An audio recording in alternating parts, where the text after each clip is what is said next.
সিদ্দিকীর অপসারণ এখন সময়ের ব্যাপার মাত্র। এ লক্ষ্যে সব প্রস্তুতি শেষ করেছে মন্ত্রিপরিষদ বিভাগ। অপেক্ষা রাষ্ট্রপতির স্বাক্ষরের। এরপরই জারি করা হবে প্রজ্ঞাপন। মন্ত্রিপরিষদ সচিব মোহাম্মদ মোশাররফ হোসেন ভূঁইয়া শনিবার সকালে সচিবালয়ে সাংবাদিকদের এসব তথ্য জানান।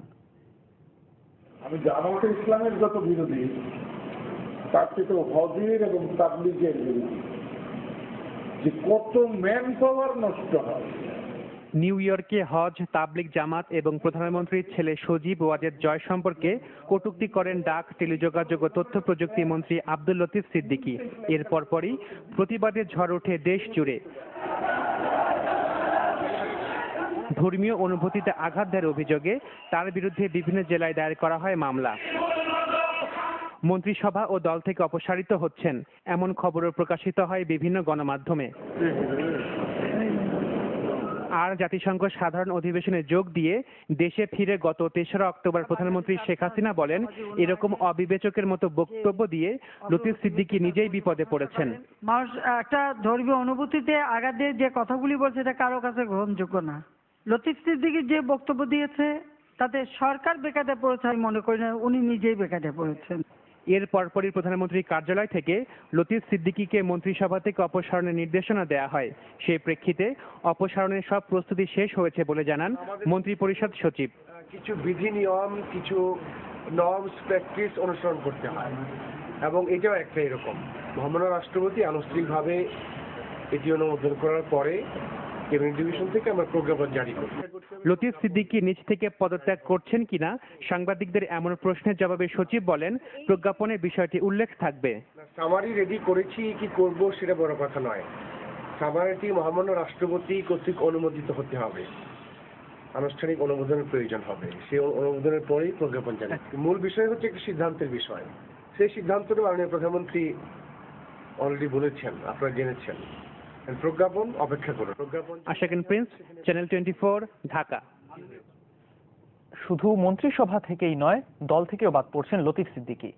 আওয়ামী লীগের কার্যনির্বাহী কমিটির আজকের বৈঠকেই চূড়ান্ত হচ্ছে বিষয়টি, এমনই আভাস দিয়েছেন আওয়ামী লীগের দুই নেতা। তারা জানান, ভবিষ্যতে আর কেউ যাতে এ ধরনের মন্তব্য করার সাহস না পান সে বিষয়ে সতর্ক করা হবে। এছাড়া লতিফ সিদ্দিকীর বক্তব্যকে বিরোধীরা যাতে আন্দোলনের হাতিয়ার করতে না পারে তা নিয়েও আলোচনা হবে বৈঠকে।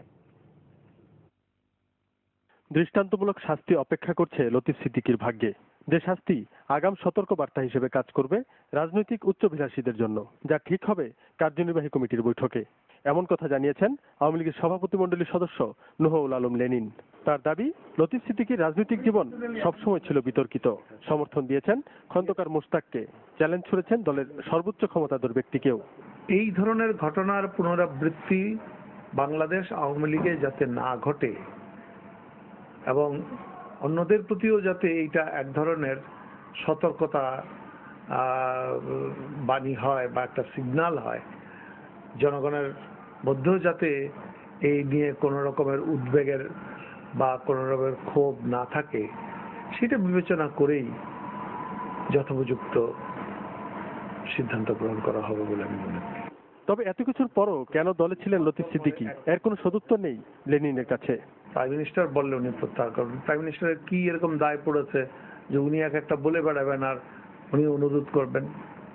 প্রাইম মিনিস্টার বরং উল্টোটা বলেছেন যে ওনার কৃতকর্মের শাস্তি ওনাকে ভোগ করতে হবে। রোববার সভায় দলের সর্বোচ্চ নীতি নির্ধারণী বৈঠকের কার্যতালিকার প্রথমেই রয়েছে লতিফ সিদ্দিকীর বিষয়টি, জানিয়েছেন দলটির যুগ্ম সাধারণ সম্পাদক মাহবুবুল আলম হানিফ। মাননীয় সভানেত্রী যখনই এই বক্তব্য কথা শুনেছেন, উনি তাৎক্ষণিকভাবে এই মন্ত্রী পরিষদ থেকে অব্যাহতি দেওয়ার সিদ্ধান্ত নিয়েছেন এবং আশা করি যে এটা আজকালকার মতোই কার্যকর হবে। এবং মাননীয় প্রধানমন্ত্রীও বলেছেন যে তাকে দলীয় পদ থেকে অব্যাহতি দেওয়া হবে। আমরা আশা করি যে আগামীকালকের মিটিং এ আলোচনার মাধ্যমে এটা সিদ্ধান্ত হবে।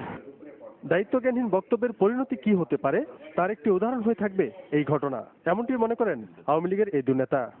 আমার বিশ্বাস যে আওয়ামী লীগের বিরুদ্ধে ধর্মের নিয়ে রাজনীতি করার দিন শেষ হয়ে গেছে। জুনায়েদ খান, চ্যানেল 24, ঢাকা।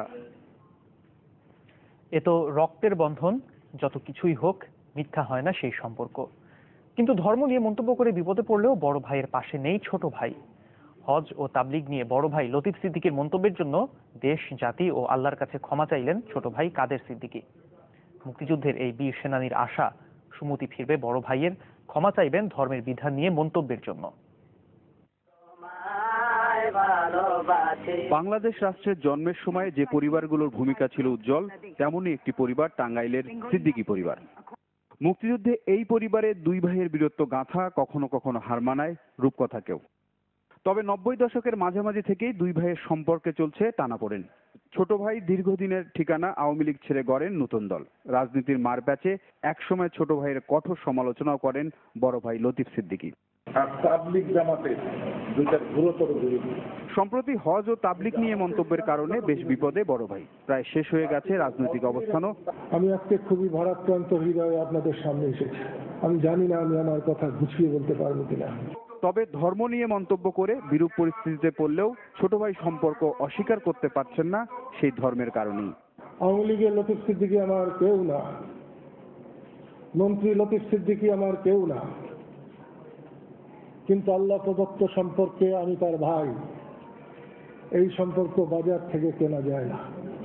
আনুষ্ঠানিক এই সংবাদ সম্মেলনে বড় ভাইয়ের জন্য ক্ষমাও চাইলেন তিনি। হে আল্লাহ দয়াময়, আপনি দয়া করে আমার বড় ভাইকেও ক্ষমা চাইবার শক্তি, তাকে ক্ষমা করেন। সারা পৃথিবীকে ক্ষমা করলে আপনার কোনো ক্ষতি হবে না, সারা দুনিয়াকে শাস্তি দিলে আপনার কোনো লাভ হবে না। আপনি ক্ষমা করুন, ক্ষমা করুন। দেশের মানুষের অনুভূতিতে যে আঘাত লেগেছে সেজন্য আমি ক্ষমা প্রার্থনা করছি। অসাম্প্রদায়িক সংবিধানের দেশে ধর্ম নিয়ে বিরূপ কথা বললে কেউ মাফ পাবে না বলেও মন্তব্য করেন কাদের সিদ্দিকী। আরিফুল সাজ্জাদ, চ্যানেল 24, ঢাকা।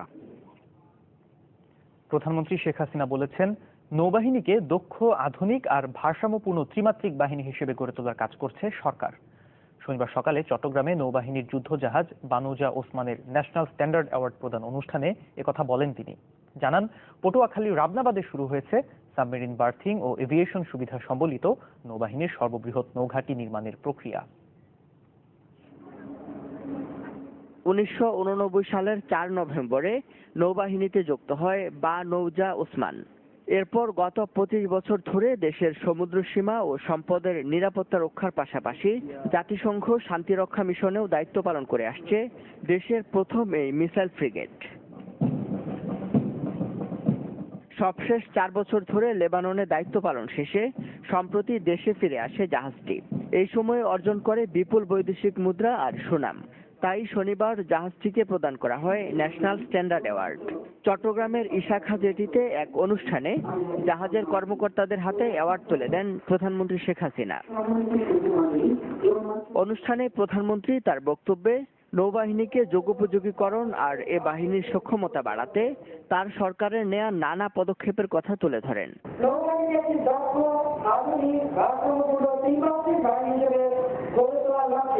ইতিমধ্যে আমাদের সরকার স্বল্প ও দীর্ঘমেয়াদী কর্মপরিকল্পনা গ্রহণ করেছে, যা 2030 সালের মধ্যে বাস্তবায়িত হবে। নেভাল এভিয়েশন ও কনভেনশনাল ওয়ারফেয়ারের জন্য স্পেশাল ফোর্স কমিশন গঠন করা হয়েছে। একটি শক্তিশালী নৌবহর গঠনের লক্ষ্যে অত্যাধুনিক দুটি কর্মে চীনে নির্মাণাধীন রয়েছে, যা আগামী বছর নৌবহরে সংযোজন করা হবে। এ সময় নৌবাহিনীর সর্ববৃহৎ নৌঘাঁটি তৈরির কার্যক্রম শুরু হয়েছে উল্লেখ করে সম্পদ আহরণ সহ সমুদ্র এলাকার সর্বোত্তম ব্যবহার নিশ্চিতের পরিকল্পনার কথাও জানান শেখ হাসিনা। পটুয়াখালীর রাবনাবাদ এলাকায় সাবমেরিন বার্থিং এবং এভিয়েশন সুবিধা সম্বলিত নৌবাহিনীর সর্ববৃহৎ নৌঘাঁটি প্রতিষ্ঠার কার্যক্রম ইতিমধ্যেই আমরা শুরু করেছি।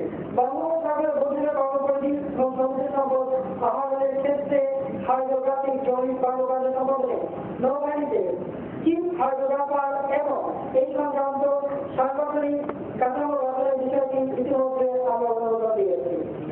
পরে বানৌজা ওসমান ঘুরে দেখেন প্রধানমন্ত্রী।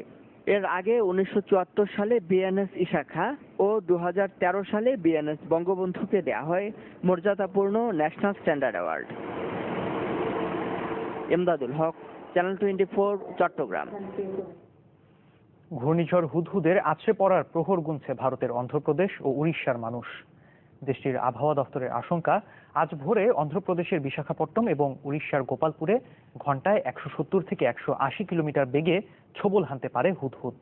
এরই মধ্যে আক্রান্ত হতে পারে এমন 5 জেলার 500 গ্রামের অন্তত 4.5 লাখ মানুষকে নিরাপদ স্থানে সরিয়ে নিতে শুরু করেছে স্থানীয় প্রশাসন। দুর্যোগ মোকাবেলায় জরুরি বৈঠক ডেকেছেন প্রধানমন্ত্রী নরেন্দ্র মোদী। হুদহুদের প্রভাবে রাজধানী ঢাকা সহ দেশের বিভিন্ন স্থানে বৃষ্টিপাত হলেও বাংলাদেশের দুশ্চিন্তার কিছু নেই বলে নিশ্চিত করেছে আবহাওয়া অধিদপ্তর। আরবি নামে পরিচিত দৃষ্টিনন্দন পাখি হুদহুদ, আর এই পাখির নামে ঘূর্ণিঝড়ের নামের প্রস্তাব মধ্যপ্রাচ্যের দেশ ওমানের। এর প্রভাবে উত্তাল এখন অন্ধ্রপ্রদেশ ও ওড়িশার উপকূল। ঘূর্ণিঝড়ের প্রভাবে প্রবল বাতাস ও বৃষ্টির কারণে বন্ধ হয়ে গেছে শিক্ষা প্রতিষ্ঠান, অনেক জায়গায় বিচ্ছিন্ন হয়ে গেছে যোগাযোগ ব্যবস্থা। বাতিল করা হয়েছে পূর্ব উপকূলীয় এলাকার অন্তত 40টি ট্রেন, বন্ধ হয়ে গেছে বিমান চলাচলও। ভারতের আবহাওয়া দপ্তর বলছে, অন্ধ্রপ্রদেশের বিশাখাপত্তনম থেকে মাত্র 300 কিলোমিটার দক্ষিণ পূর্বে অবস্থান করছে হুদহুদ। বাতাসের গতিবেগ ক্রমেই বাড়ছে। হুদহুদ অন্ধ্রপ্রদেশ ও ওড়িশায় রোববার সকালেই আঘাত হানতে পারে।